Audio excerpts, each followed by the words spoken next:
the silent weapon that crossed an ocean. The year is November 3rd, 1944.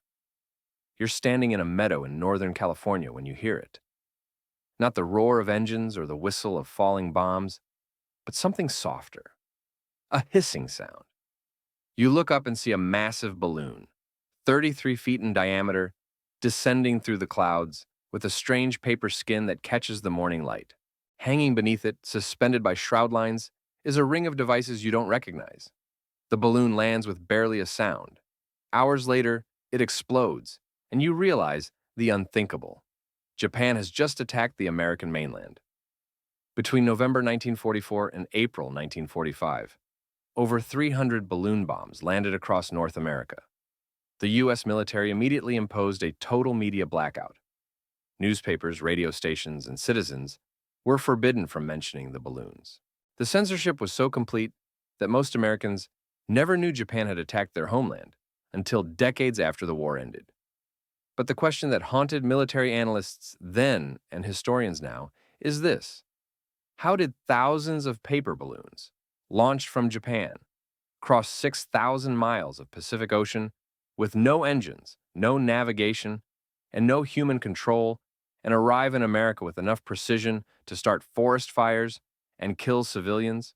The Fugo project launched approximately 9,300 balloon bombs between November 1944 and April 1945, with an estimated 1,000 reaching North America. Each balloon measured 10 meters in diameter, constructed from washi paper laminated with potato flour paste. They carried a 15-kilogram anti-personnel bomb and two 5-kilogram incendiary devices suspended from a chandelier-type release mechanism. The Japanese designed the balloons to ride the recently discovered jet stream at altitudes of 30,000 to 38,000 feet. On May 5, 1945, Reverend Archie Mitchell's wife Elsie and 5 children died in Bly, Oregon, when they disturbed a crashed Fugo balloon during a Sunday school picnic. They remain the only combat deaths on the American mainland during World War II. The U.S. Office of Censorship issued strict orders that any mention of balloon bombs would result in prosecution. Not a single newspaper article appeared during the war. Japan abandoned the program in April 1945, believing it failed because they received no reports of damage. The silence worked. But the engineering precision required to make this work was extraordinary. The Japanese calculated trans-Pacific wind patterns with no satellites, no weather radar, and no reconnaissance aircraft. They designed a fully automatic system that adjusted altitude based on barometric pressure changes, released ballast on schedule, and armed bombs at specific times. The balloons had to survive 3 days in sub-zero temperatures at 6 miles high, endure fierce winds, ice accumulation, and atmospheric pressure changes, all while maintaining enough lift to cross an ocean. Some balloons traveled over 7,000 miles. One was found in Michigan. Balloon fragments were discovered in Alaska, California, Oregon, Washington, Montana, Arizona, Nevada, Idaho, Wyoming, Colorado, Texas, Kansas, Nebraska, North Dakota, South Dakota, Michigan, Iowa, Manitoba, Alberta, Saskatchewan, British Columbia, Northwest Territories, and Yukon. The standard explanation is that this was a desperate last-ditch weapons program. With conventional bombing raids against America impossible, Japan turned to an ingenious, but ultimately ineffective atmospheric weapon. Most fell into the ocean. Those that landed were scattered and caused minimal damage. But if 1,000 out of 9,300 balloons reached North America, that's an 11% success rate. That implies an understanding of atmospheric dynamics decades ahead of its time. Weather forecasting in 1944 was primitive. Yet Japan's balloons arrived with seasonal precision, concentrated in specific regions. The immediate U.S. censorship and continued classification of some Fugo documents for 50-plus years raises questions. Why classify ineffective weapons research for half a century? How many balloons actually landed but were never found or reported?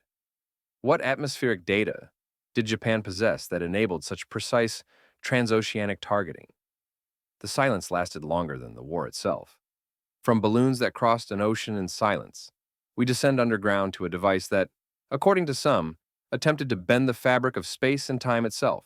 Die Glocke, the bell that might have bent reality. December 1944. You're an SS officer standing in a concrete chamber 100 feet underground in Lower Silesia. The walls are lined with ceramic tiles. The air tastes metallic.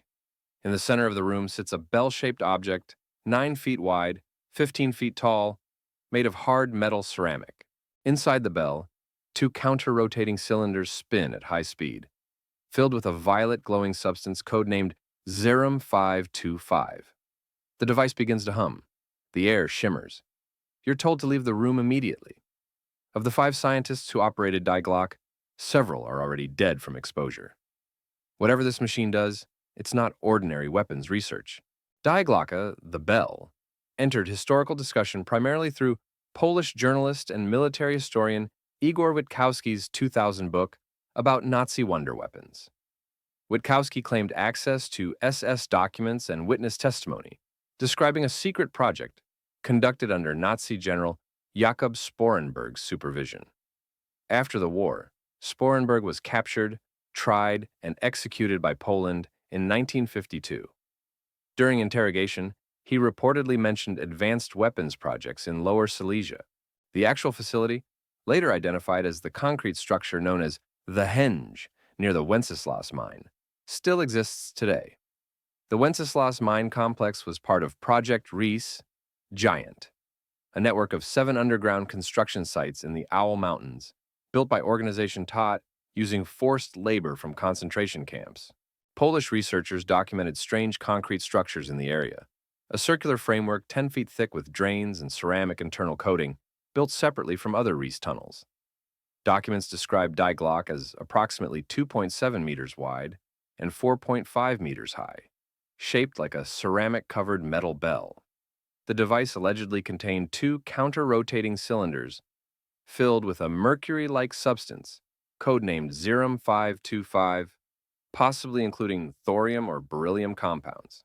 Tests reportedly killed several scientists from exposure to radiation or electromagnetic effects.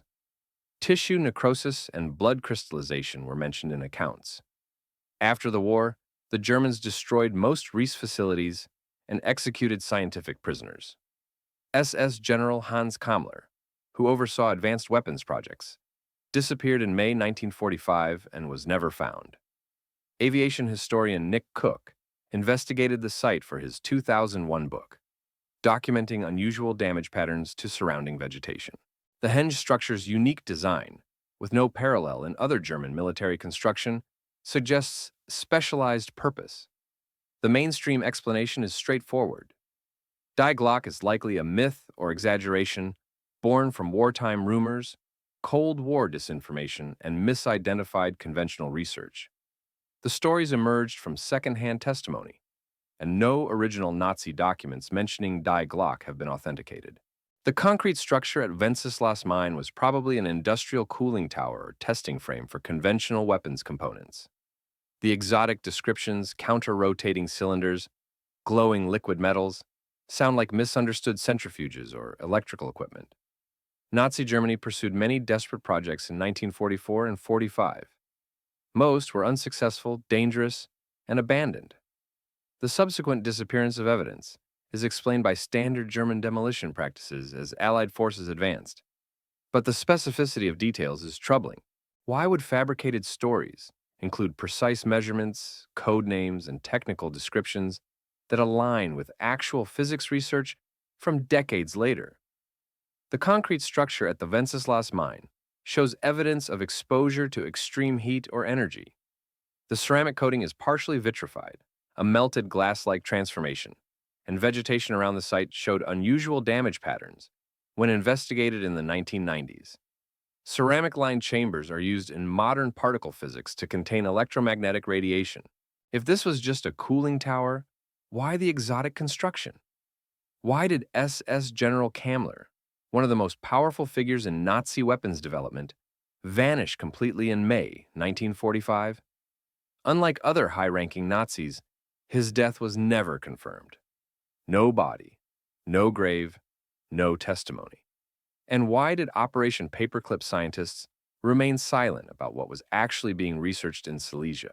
Some researchers proposed Die Glock was an experimental torsion field generator, or early particle acceleration device. In this view, Nazi scientists were attempting to manipulate electromagnetic or gravitational fields using rotating mercury-based plasma. In the 1930s and 40s, scientists like Theodore Kaluza and Paul Dirac were exploring extra dimensions and quantum vacuum energy. If Die Glock was real, it may have been an attempt to test these theories at extreme energy levels, dangerous, experimental, and ultimately unsuccessful, but theoretically grounded. The U.S. would have classified such research immediately. The destroyed evidence and missing scientists would be standard wartime security protocol for failed but promising research paths. The question remains, what did they find in that bell-shaped chamber that made the walls melt? From alleged German anti-gravity experiments, we travel east to a Japanese program that was not a rumor, but horrifyingly real.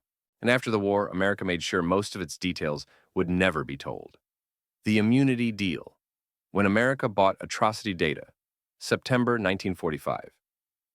You're a U.S. Army intelligence officer sitting across from a Japanese microbiologist named Shiro Ishii. He's soft-spoken, meticulous, and until 3 months ago, he commanded a facility where 3,000 people were killed in experiments involving plague, anthrax, frostbite, vivisection, and pressure chambers. He has data, thousands of pages of human experiment results that no American laboratory could ever legally obtain. And he's offering you a trade, immunity from war crimes prosecution in exchange for exclusive access to his research. Your superiors at Camp Dietrich want that data. The decision is made. Ishii will never stand trial, and his research, conducted on living prisoners, will remain classified for 50 years. Unit 731 was a covert biological and chemical warfare research facility operated by the Imperial Japanese Army in Harbin, Manchuria, from 1935 to 1945. Led by General Shiro Ishii, the unit conducted experiments on living prisoners, mostly Chinese civilians, but also Soviets, Koreans, and Allied prisoners of war. The facility was disguised as a water purification unit.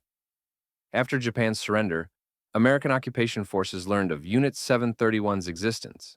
Rather than prosecuting its leaders, the U.S. granted immunity in exchange for biological warfare research data. This deal was kept secret until documents were declassified in the 1980s and 90s. Unit 731's main complex in Pingfang covered 6 square kilometers with over 150 buildings, including laboratories, barracks, crematoria, and administrative facilities. General Douglas MacArthur's intelligence chief, General Charles Willoughby, authorized the immunity deal in 1946 and 47, offering documentary immunity in exchange for biological warfare research data. Shiro Ishii personally met with U.S. Army investigators at Camp Dietrich, Maryland, providing reports on plague dissemination, frostbite experiments, and pathogen stability studies. Conservative estimates suggest Unit 731 killed at least 3,000 prisoners in direct experiments, with up to 250,000 total deaths from biological warfare attacks on Chinese cities between 1940 and 1942. U.S. occupation forces paid Unit 731 researchers approximately 200,000 yen, roughly $62,500, for access to human experiment reports. It remains the only documented instance of Allied forces purchasing war crimes data. At the Tokyo war crimes trials, from 1946 to 1948, Soviet prosecutors pushed for Unit 731 prosecutions. U.S. officials blocked investigations and withheld evidence. The final report, compiled by Dr. Edwin Hill at Fort Detrick in 1947, concluded that the Unit 731 data, especially on frostbite and plague aerosol dissemination, was of the highest intelligence value and absolutely unavailable through American research. Major General John A. Sanford wrote in a 1952 classified memo that the value to the U.S. of Japanese biological warfare data was of such importance to national security as to far outweigh the value accruing from war crimes prosecution. Shiro Ishii died of natural causes in 1959, never prosecuted. Most Unit 731 leaders integrated into post-war Japanese medical establishment or pharmaceutical industry. Documents related to the immunity deal remained classified under U.S.-Japan Security Treaty provisions until gradual declassification began in the 1980s. A 1947 report by Dr. Norbert Fell noted that such information could not be obtained in our own laboratories because of scruples attached to human experimentation. The mainstream explanation is Cold War calculation. By 1947, the U.S. and Soviet Union were engaged in biological weapons competition. The U.S. needed to assess Japanese research to prevent the Soviets from acquiring it first. The data, while obtained through atrocities, represented years of human physiological research that would be impossible to replicate legally. From a strategic perspective, granting immunity to Japanese researchers was treated as necessary to maintain post-war intelligence superiority and secure Japan as an anti-Soviet ally in Asia. Morally troubling, but strategically rational. But the U.S. was simultaneously prosecuting Nazi doctors at Nuremberg for identical experiments. The doctors' trial from December 1946 to August 1947 sentenced 7 Nazi physicians to death and 16 to imprisonment for conducting medical experiments on concentration camp prisoners. Dr. Sigmund Rascher's hypothermia experiments at Dachau and Dr. Karl Klauber's sterilization experiments were condemned as crimes against humanity. Yet at the exact same time, U.S. officials were paying Japanese scientists for data from comparable or worse experiments. Why did Nazi doctors hang while Japanese doctors received immunity and payment? If the research was absolutely unavailable through American research due to ethical constraints, doesn't that admission confirm the data came from atrocities equivalent to Nuremberg crimes? And why classify the immunity deal for 50 years if it was merely strategic pragmatism? The silence suggests something more than strategy. It suggests complicity. From immunity for atrocity, we cross to British territory, to an island that became so contaminated by Allied experiments, it remained uninhabitable for half a century. The island Britain poisoned and denied for 48 years. Summer 1942. You're standing on a quarter-mile stretch of heather and grass in the Scottish Highlands, a small island called Grunard. Scientists in protective suits load sheep into crates and place them at measured intervals across the island. You hear the sound of an aircraft. Above you, a bomber releases a cloud of brownish mist. The wind carries it across the island. Within days, every sheep is dead. Not from impact or poison, but from hemorrhaging blood, seizures, and internal liquefaction. The island is now contaminated with weaponized anthrax. It will remain a death zone for 48 years, and for nearly 4 decades, the British government will deny this ever happened. In 1942, facing the possibility of German biological warfare and wanting to develop a deterrent, the British government initiated Operation Vegetarian, a program to develop anthrax-based weapons. Grunard Island, uninhabited and remote, was selected for field testing. Between 1942 and 1943, scientists from Porton Down, Britain's chemical warfare research facility, conducted experiments to test the dissemination of anthrax spores. After the war, the island was declared too contaminated for human access. A warning sign was placed. Grunard Island. This island is government property under experiment. The ground is contaminated with anthrax and dangerous. Landing is prohibited. For decades, official records of the experiments were classified. Grunard Island measures approximately 520 acres, located 0.6 miles off the Scottish mainland in Grunard Bay. Initial experiments in July through September 1942 involved releasing aerosolized Bacillus anthracis, anthrax spores, from ground-level devices and aircraft over tethered sheep. All test animals died within days.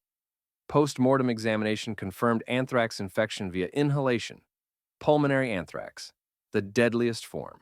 The anthrax strain used was Bacillus anthracis valum, 14578, a highly virulent variety obtained from a cow that died in Oxfordshire in 1937.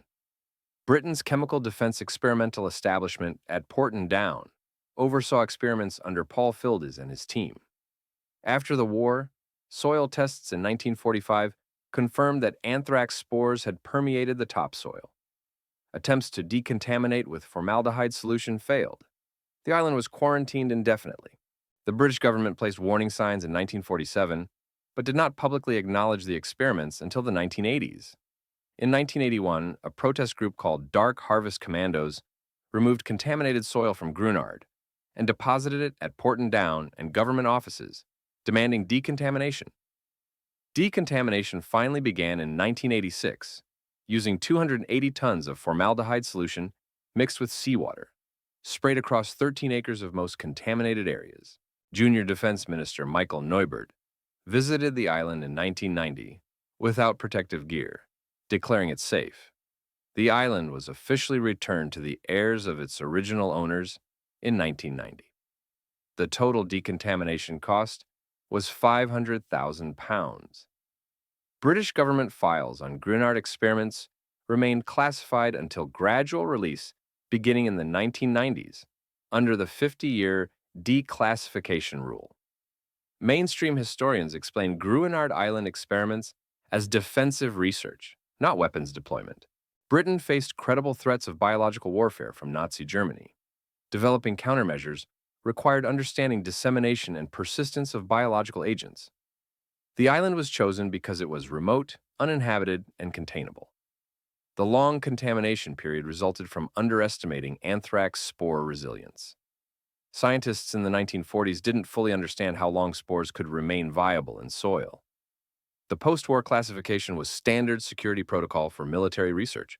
Once declassification began and public pressure mounted, the government promptly decontaminated the island. The 48-year delay reflected bureaucratic inertia and cost considerations, not malicious cover-up. But Britain was simultaneously condemning Axis biological warfare research.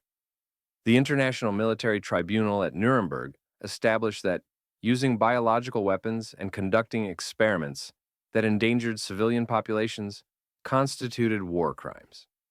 Meanwhile, Britain had conducted similar experiments on its own soil, then denied them for 40 years. The decontamination success is also questionable. In 2001, a BBC investigation found that anthrax spores could still be detected in deeper soil samples. Did the 1990 Declaration of Safety reflect actual decontamination or political expediency? And why did the British government wait until a vigilante group forced their hand in 1981 to begin cleanup?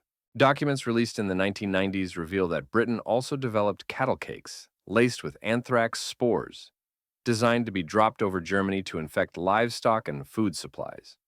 Operation Vegetarian produced 5 million anthrax-laced cattle cakes by 1944. The project was never deployed, but this indicates Britain was preparing for offensive biological warfare. The island remained a biological hazard for 48 years, longer than most of the scientists who contaminated it lived. If this was merely defensive research, why the extended classification and delayed action? From an island Britain contaminated, we travel across the Pacific to a project equally classified. But this time, the Allies attempted to weaponize the ocean itself.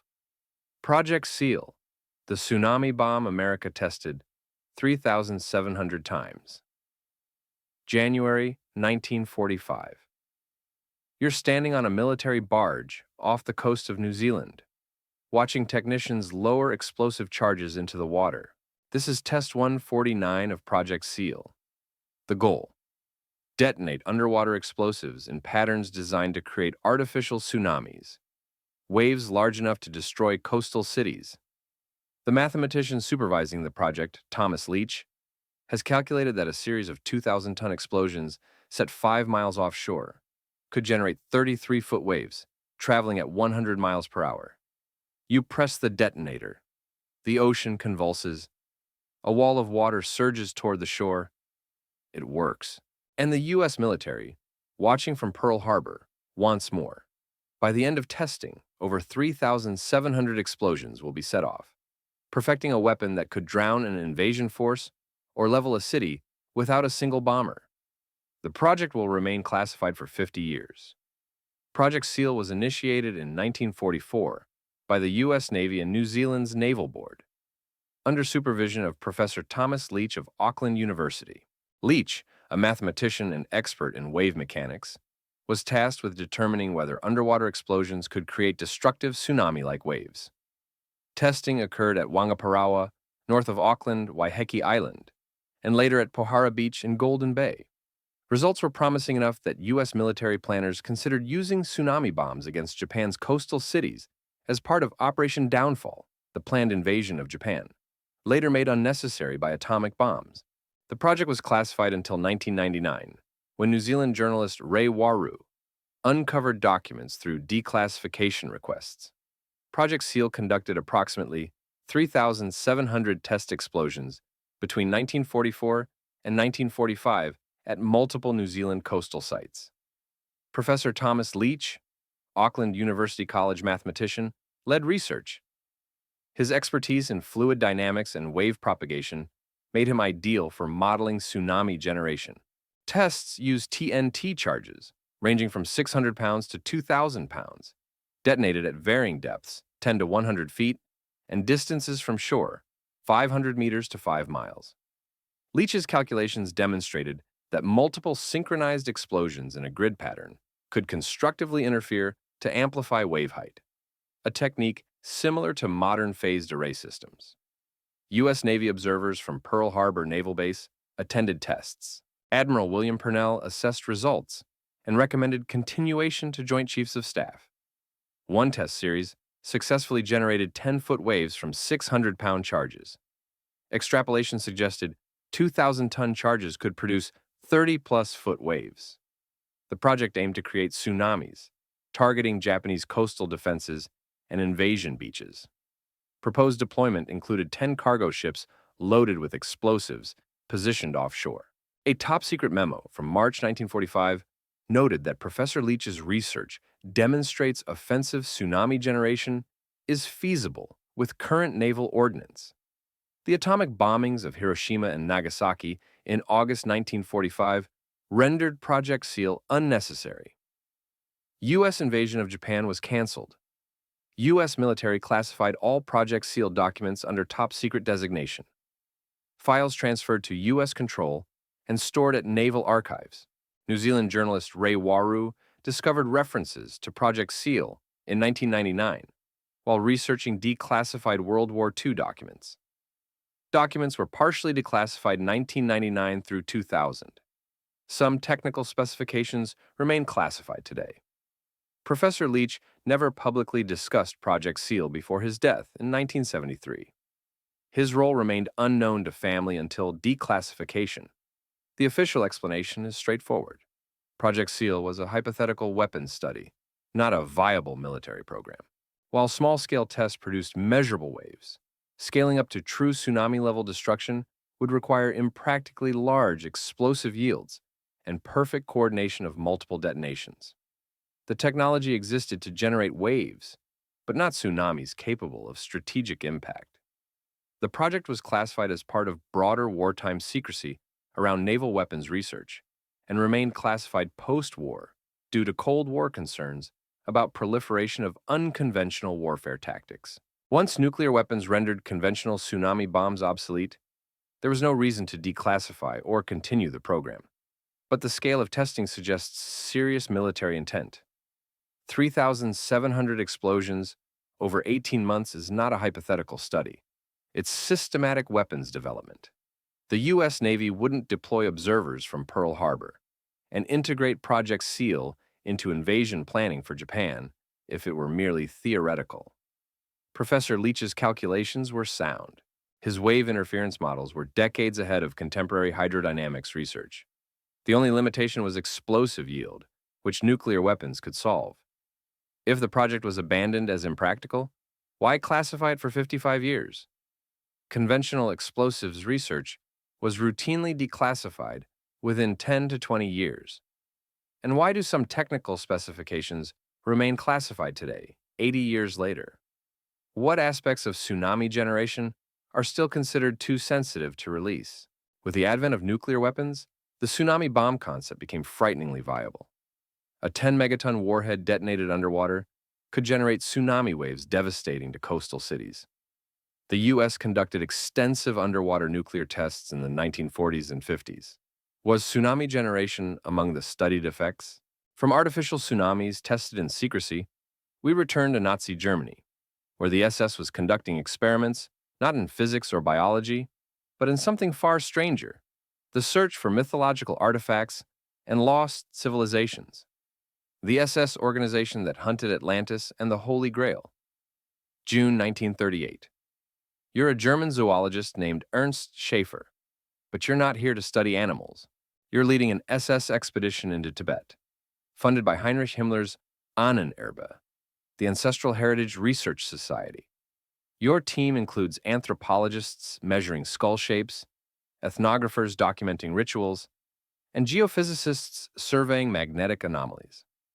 The official mission is scientific research. The real goal, whispered in Berlin before you left, is to find evidence of the lost Aryan homeland, the mythical origin of the master race that Nazi ideology places somewhere in the Himalayas, or even the lost city of Atlantis. Your expedition will collect 50,000 photographs, thousands of artifacts, and data the SS will classify. Most of it will never be published, and when the war ends, the Ahnenerbe's records will be systematically destroyed. The Ahnenerbe, full name Study Society for Primordial Intellectual History. German ancestral heritage was founded in 1935 by Heinrich Himmler, Hermann Wirth, and Richard Walter Darré.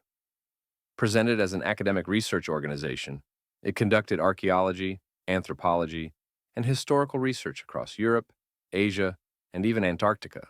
Many projects had legitimate scholarly components, but the organization's core mission was to find archaeological and anthropological evidence supporting Nazi racial ideology, specifically the theory that a pure Aryan race originated in the distant past and spread from a northern homeland or Atlantis.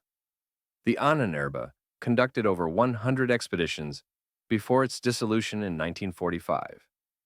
Most records were destroyed as Allied forces advanced. The Ahnenerbe was officially established July 1, 1935. By 1939, it had 137 employees and dozens of external researchers. Heinrich Himmler served as president. Wolfram Sievers was Reich business manager. Both were convicted at Nuremberg. The 1938-39 German Tibet expedition, led by Ernst Schaefer, included 5 scientists who spent 7 months in Tibet. Expedition members measured over 400 Tibetan skulls, collected 10,000 zoological specimens, 2,000 plant samples, and documented Bon and Buddhist religious practices. Official expedition goal: locate the origins of the Nordic race in Central Asia, based on theories that Aryans migrated from the Himalayas.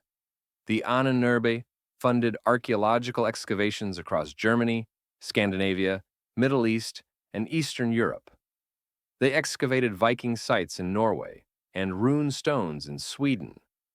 Otto Rahn, an Ahnenerbe researcher, spent 1935 to 36 searching southern France for the Holy Grail, investigating Cathar legends and the Château de Montségur. The Ahnenerbe established research institutes, including the Institute for Entomology, Insect Biological Warfare Research, and Institute for Military Scientific Research, human experiments at concentration camps. In 1938 to 39, under Captain Alfred Richer, Germany conducted the Antarctic expedition Neuschwabenland, mapping 230,000 square miles of Queen Maud Land, planting swastika flags, taking 11,000 aerial photographs. Himmler believed in Welteis theory, world ice theory, a fringe cosmology claiming ice was the basic substance of the universe, and funded related research. As Allied forces approached in April and May 1945, Ahnenerbe officials systematically destroyed documents, artifacts, and research files. Wolfram Sievers was convicted at the Nuremberg doctors' trial for organizing medical experiments and executed June 1948. An estimated 60 to 70% of Ahnenerbe records were destroyed. Surviving documents are scattered across U.S., Soviet, and German archives. The mainstream explanation is simple. The Ahnenerbe was Nazi pseudoscience dressed in academic robes. Most of its research was ideologically motivated nonsense, searching for mythical Aryan origins, Atlantis, or the Holy Grail, because Nazi leaders believed their own propaganda. Some expeditions, like the Tibet mission, did conduct legitimate zoological and anthropological research, but the racial ideology behind them was bankrupt. The Antarctic expedition was a territorial claim, not occult research. The Ahnenerbe also served as a front for horrific medical experiments conducted at concentration camps.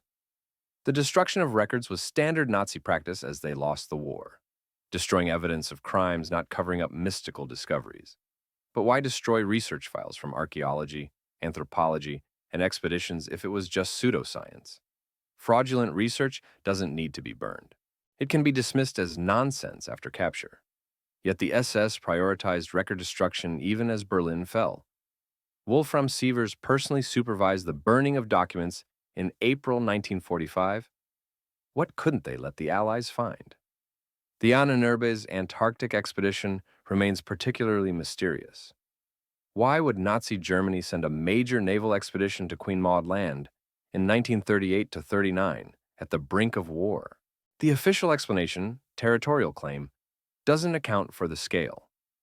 11,000 aerial photographs, magnetic surveys, extensive inland mapping. The mapped region includes ice-free valleys and geothermal hotspots. Were they looking for something specific? The Tibet expeditions focus on skulls, magnetic anomalies, and religious artifacts, also suggests more than racial pseudoscience.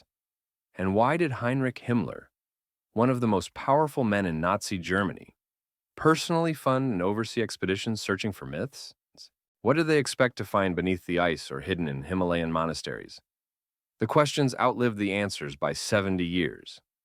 From SS expeditions hunting lost civilizations, we return to a more immediate horror: one nation's attempt to weaponize the most basic necessities of war, its own soldiers' consciousness and willpower through mass chemical enhancement. Pervitin, the meth that fueled the Blitzkrieg. May 1940. You're a Wehrmacht tank driver. You've been awake for 72 hours. Your unit has advanced 240 miles through dense forest without sleeping. You feel no hunger, no fear, no fatigue. Your hands are steady. Your focus is absolute. Before the invasion, your commanding officer distributed small white tablets stamped with the word Pervitin. You were told to take 2 pills every 4 hours. You've taken 16. Behind you, an entire mechanized army is driving, marching, and fighting on the same chemical fuel. This is Blitzkrieg, and it runs on methamphetamine. Between 1939 and 1945, Nazi Germany will distribute over 200 million doses. And for decades after the war, neither the Allies nor Germany will speak publicly about it. Pervitin, methamphetamine, was synthesized in 1938 by the German pharmaceutical company Temmler-Werke and immediately marketed as a performance enhancer. By 1939, Wehrmacht pharmacologists recognized its military potential. Soldiers could operate for extended periods without sleep, pain, or fear. Pervitin was issued as standard supply to German forces during the 1940 invasion of France, and later on the Eastern Front. Its use declined after 1941 due to addiction, health crises, and supply shortages, but it remained in use throughout the war. The scope of Pervitin distribution was not publicly acknowledged until the 2000s, when historians uncovered military pharmacy records. Pervitin, methamphetamine hydrochloride, was synthesized by German chemist Friedrich Hauschild at Temmler Pharmaceutical Company, Berlin, in 1937 to 38. By 1939, Pervitin was sold over the counter in Germany, marketed to housewives, students, and workers as an energy booster and appetite suppressant. The Wehrmacht officially adopted Pervitin in April 1940, distributed under the designation Stimulant Decree. During the May 1940 invasion of France, German forces were issued 35 million Pervitin tablets over 2 months, approximately 3 tablets per soldier per day. Heinz Guderian's panzer divisions, which executed the rapid thrust through the Ardennes, were heavily supplied with Pervitin. Soldiers took it to maintain 72-hour continuous operations. German pilot Heinrich Böll, later Nobel Prize-winning author, wrote letters home requesting Pervitin. Between 1939 and 1945, German military pharmacies distributed an estimated 200+ million Pervitin and Isofan tablets to Wehrmacht, Luftwaffe, and Kriegsmarine personnel. By 1941, reports of addiction, psychosis, heart failure, and sudden death prompted Pervitin's reclassification as prescription only. Military use declined but continued covertly. Adolf Hitler received daily injections from Dr. Theodor Morell starting in 1942. Morell's logs show administration of Eucadol, oxycodone, and Vitamultin K, methamphetamine. Hitler was likely addicted by 1944. Post-war German pharmaceutical industry suppressed Pervitin history. Temmler restructured and denied wartime complicity until company archives were examined in the 1990s. U.S. and British forces also experimented with amphetamines, Benzedrine, but not at Wehrmacht's scale. Both kept programs classified until the 1990s. German military medical records on Pervitin were either destroyed or classified by occupying powers.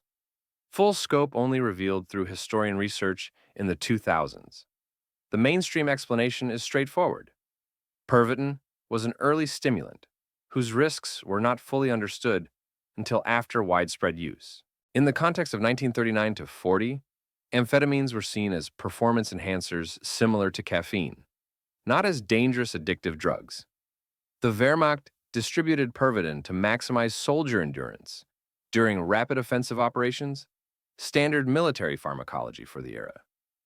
Once addiction and health risks became clear, the military restricted use. The post-war silence reflected both Cold War secrecy, all sides used stimulants, and pharmaceutical industry embarrassment.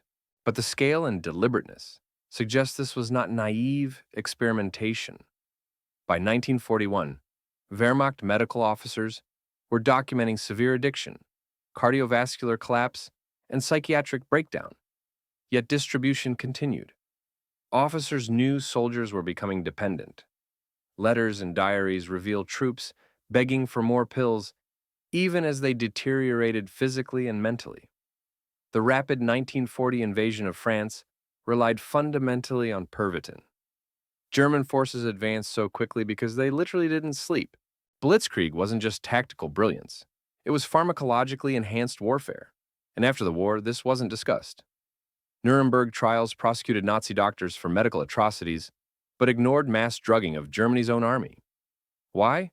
Because the Allies were doing the same thing. U.S. forces used Benzedrine extensively in the Pacific.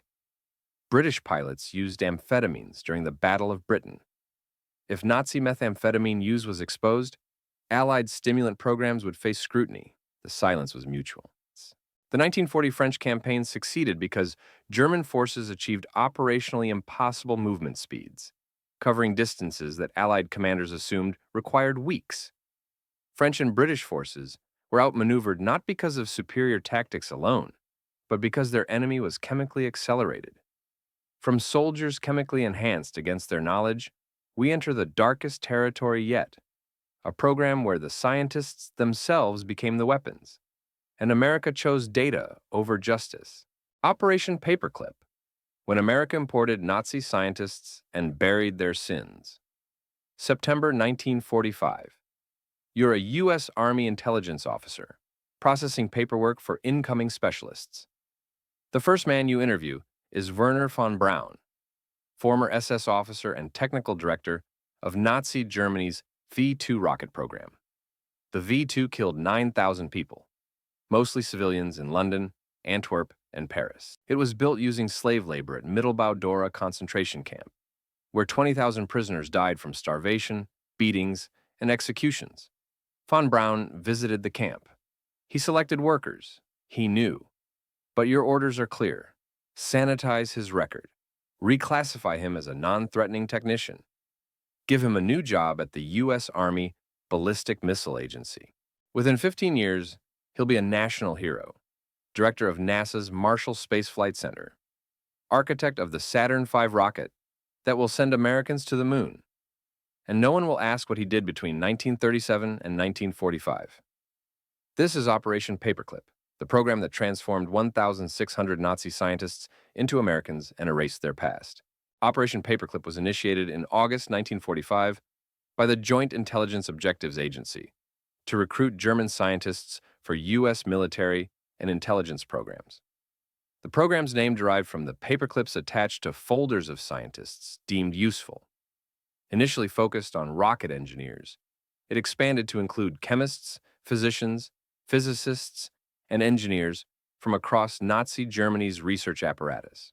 To bypass U.S. laws prohibiting Nazi party members from entering the country, military intelligence officers rewrote scientists' dossiers, removing or minimizing evidence of war crimes, SS membership, and concentration camp involvement.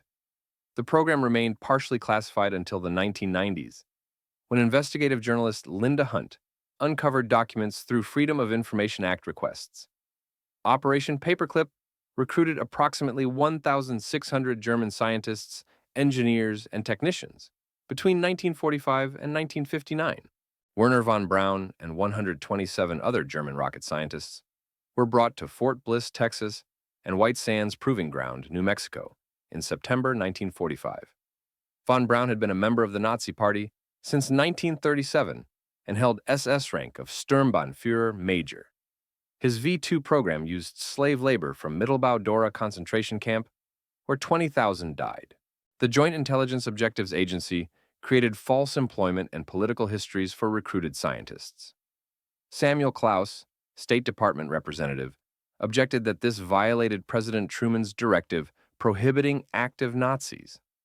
In February 1947, President Truman formally authorized Operation Paperclip, but insisted recruited scientists must not have been active supporters of Nazism. JYOA Director Bosque Webb circumvented this by sanitizing records. Kurt Blom, who conducted biological warfare experiments at Dachau, was acquitted at Nuremberg due to U.S. intervention and recruited for U.S. biological weapons program at Fort Detrick. Hubertus Strughold, the father of space medicine, conducted high-altitude and hypothermia experiments on prisoners. JIOA removed evidence of his Dachau work before immigration. Arthur Rudolph, operations director of the Mittelwerk Phi 2 factory, was naturalized as a U.S. citizen in 1954 and worked on Saturn V rocket.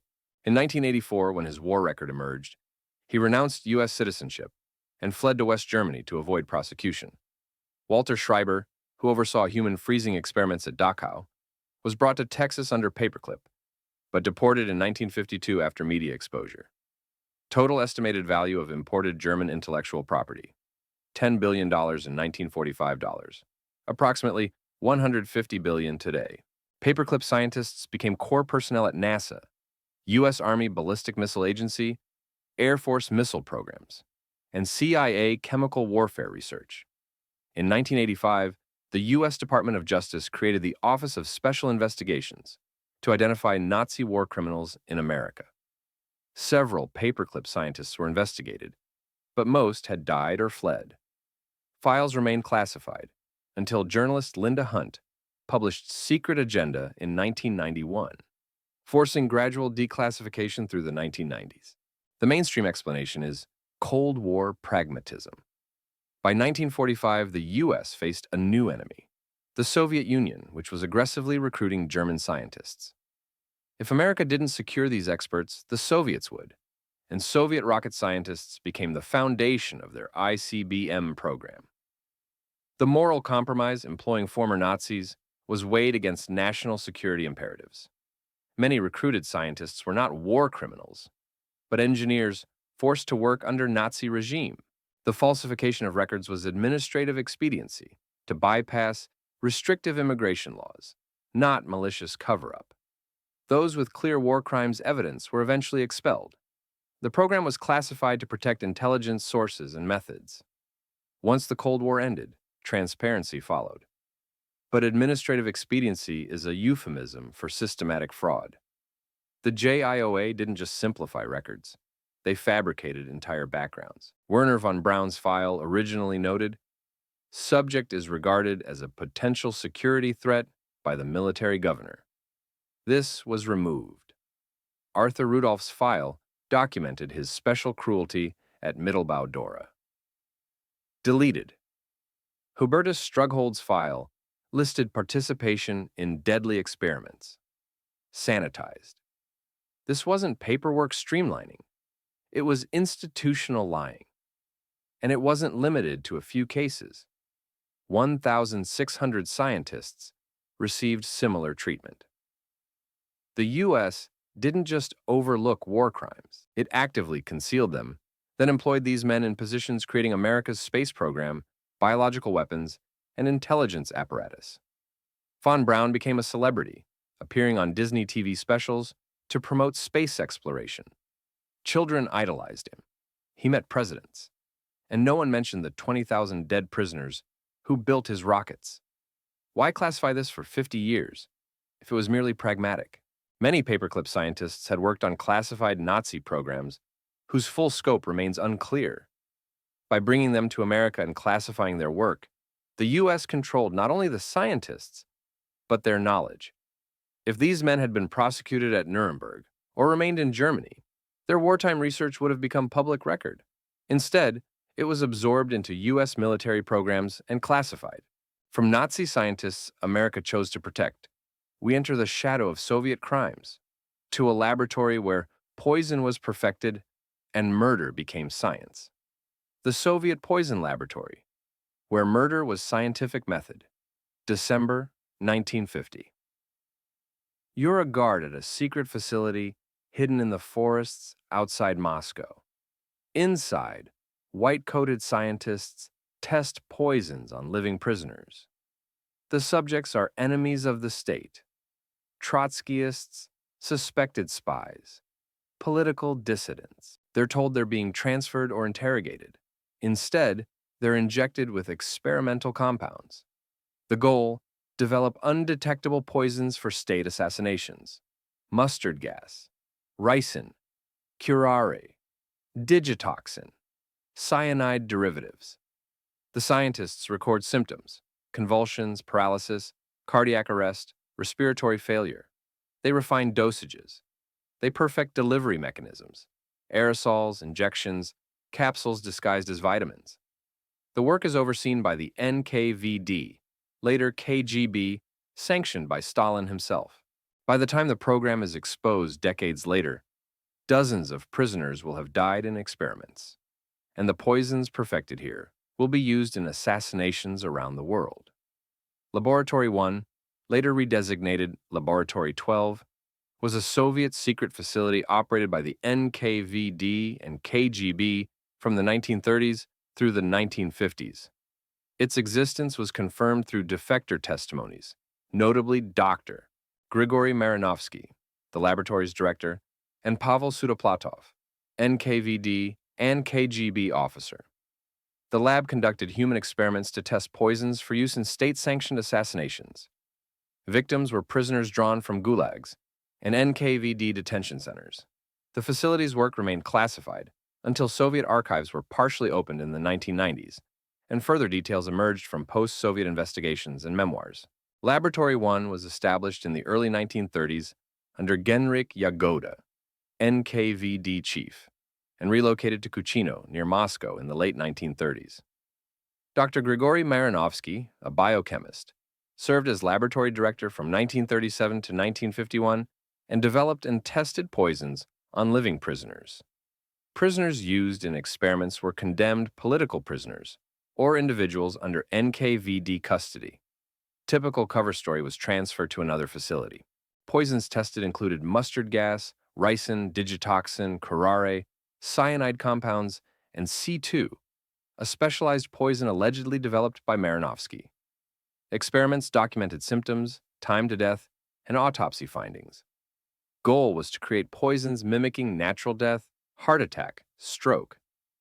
Pavel Sudoplatov, NKVD deputy director, confirmed in his 1994 memoir, Special Tasks, that Laboratory 1 supplied poisons for state assassinations, including Lev Sedov, Trotsky's son, who died in 1938 of suspected poisoning. In 1946, the laboratory produced the poison used in the assassination attempt on Yugoslav partisan leader Josip Broz Tito. The attempt failed, Miranovsky was arrested in 1951 during post-Stalin purges, initially sentenced to death, commuted to 10 years, released in 1961, rearrested in 1964, and died in prison in 1964. Precise number of prisoners killed in experiments remains unknown. Estimates range from 12 to several hundred based on partial records. KGB continued operating poison research facilities after Laboratory 1's closure. Ricin was used in the 1978 assassination of Bulgarian dissident Georgy Markov, umbrella injection in London. Polonium-210, a radioactive poison, was used in the 2006 assassination of Alexander Litvinenko in London. Many Laboratory 1 records remain classified in Russian archives. Requests for declassification have been denied. The mainstream explanation places Laboratory 1 as a product of Stalinist totalitarianism, a regime that killed millions through purges, famines, and gulags. In that context, a small facility conducting lethal experiments on prisoners was tragically consistent with broader state violence. The laboratory was shut down during de-Stalinization in the 1950s. Its poisons were used in a handful of assassinations, but the program was neither large-scale nor particularly effective. Many targets survived or were killed by conventional means. Post-Soviet Russia declassified some information as part of glasnost, but complete transparency is impossible because records were destroyed or remained sensitive for intelligence reasons. But Laboratory 1 continued operating after Stalin's death. Miranovsky was arrested in 1951, yet poison research continued under KGB control. The 1978 Markov assassination, ricin pellet fired from modified umbrella, and 2006 Litvinenko poisoning, polonium-210 and T, demonstrate continuity of Soviet and Russian poison programs into the 21st century. If Laboratory 1 was shut down in the 1950s, where did this expertise persist? The KGB clearly maintained institutional knowledge and assassination capabilities. Did the laboratory relocate or rebrand? Why do Russian archives still classify documents 70-plus years later if the program was discontinued?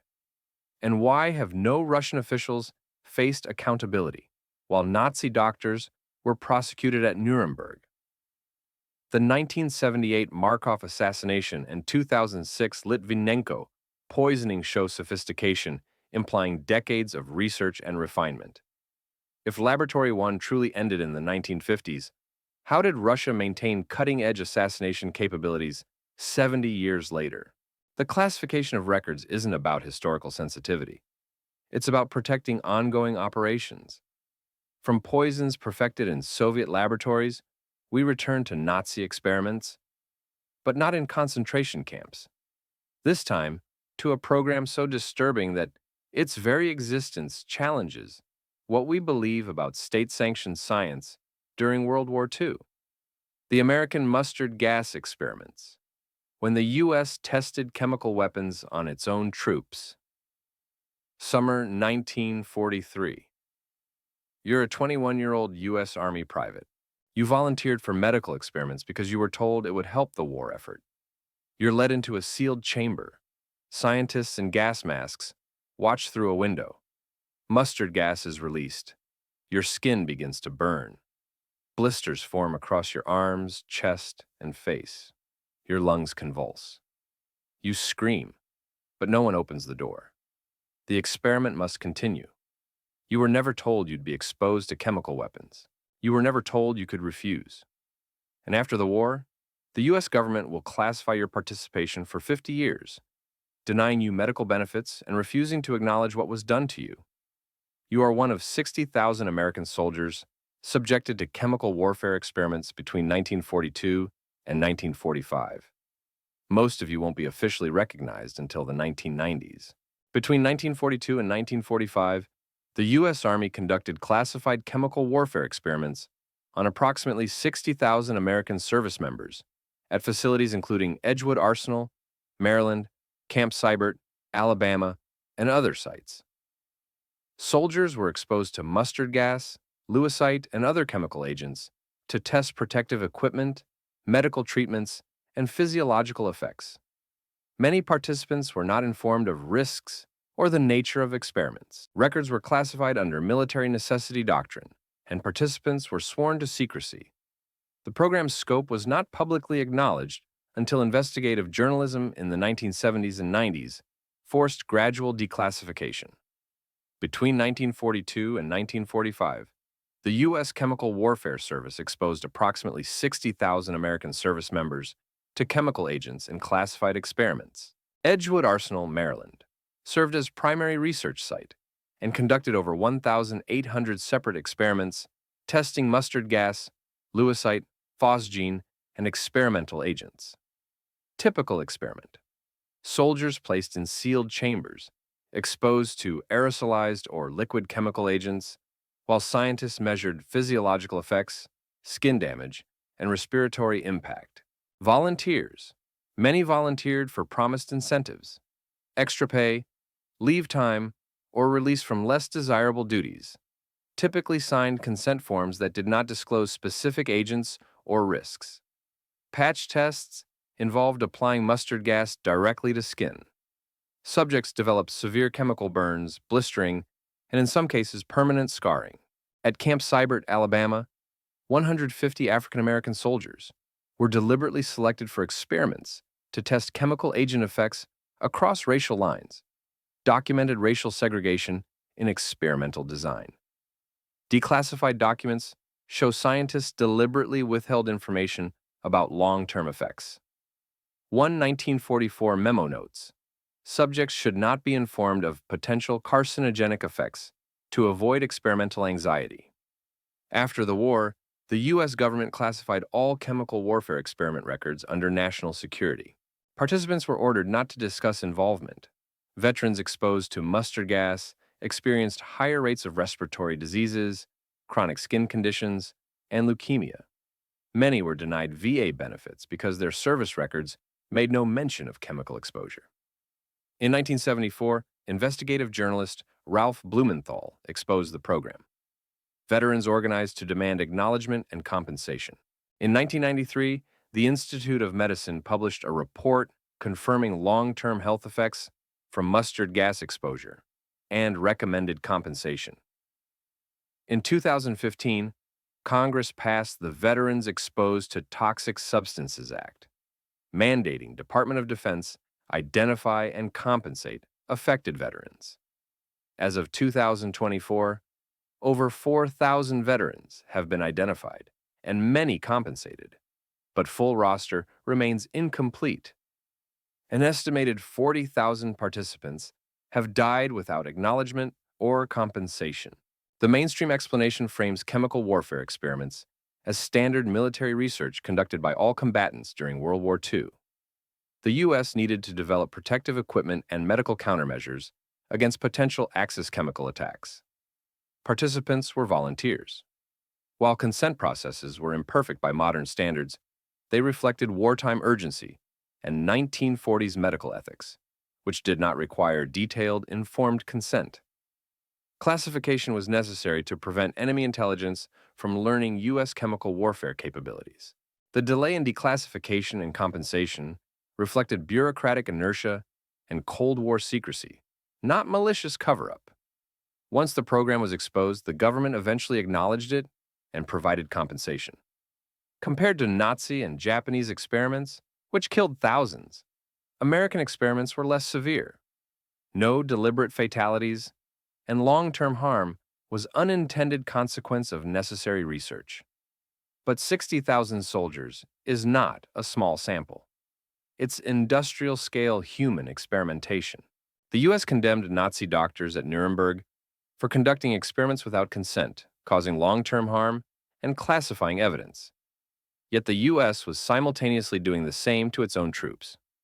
The Nuremberg Code, created in 1947 after prosecuting Nazi doctors, established informed consent as fundamental medical ethics principle.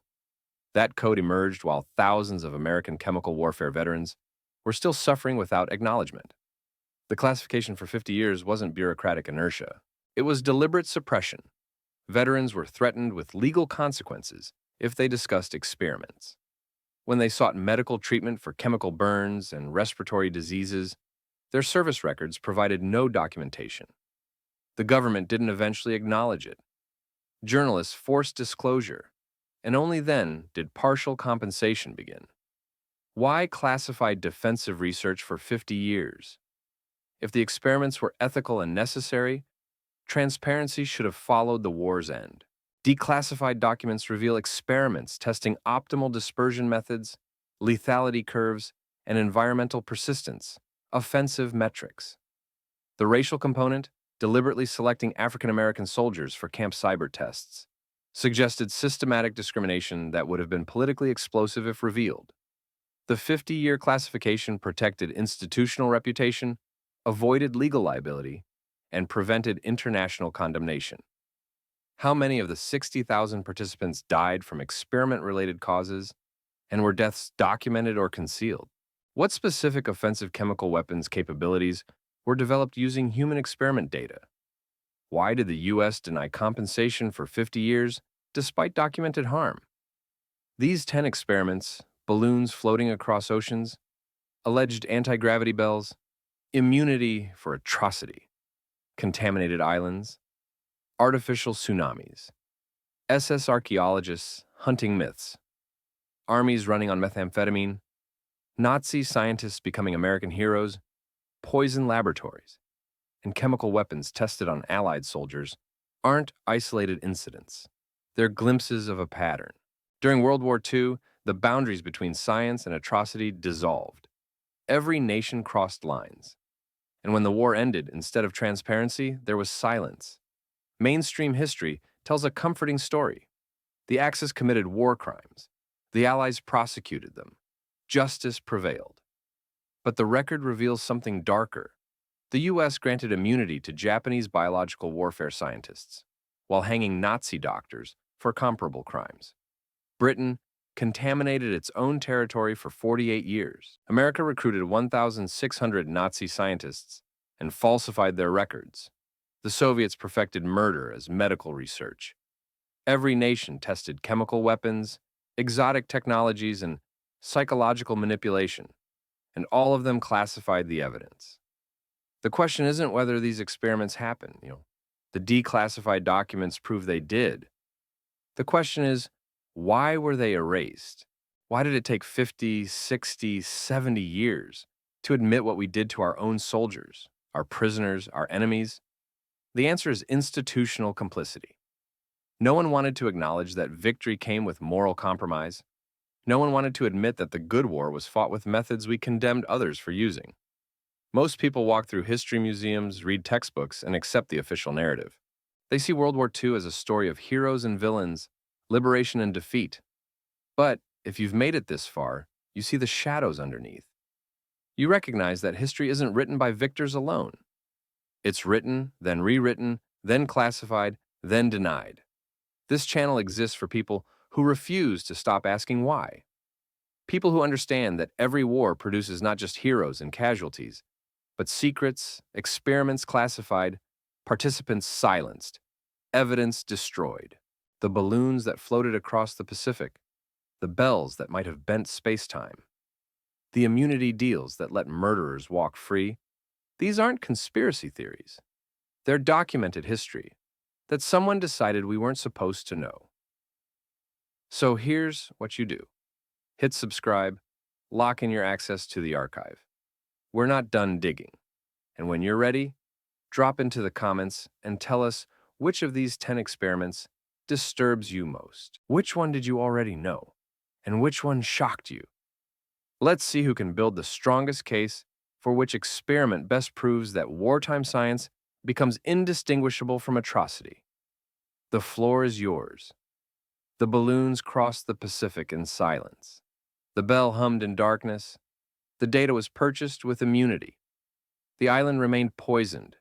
The ocean was bombed. The SS searched for myths. The army ran on methamphetamine. The scientists became heroes. The laboratory perfected murder. The soldiers were gassed by their own. And all of it, every experiment, every compromise, every classified document was erased until now. Because history isn't what happened. It's what they let us remember. And they didn't want us remembering this. Subscribe.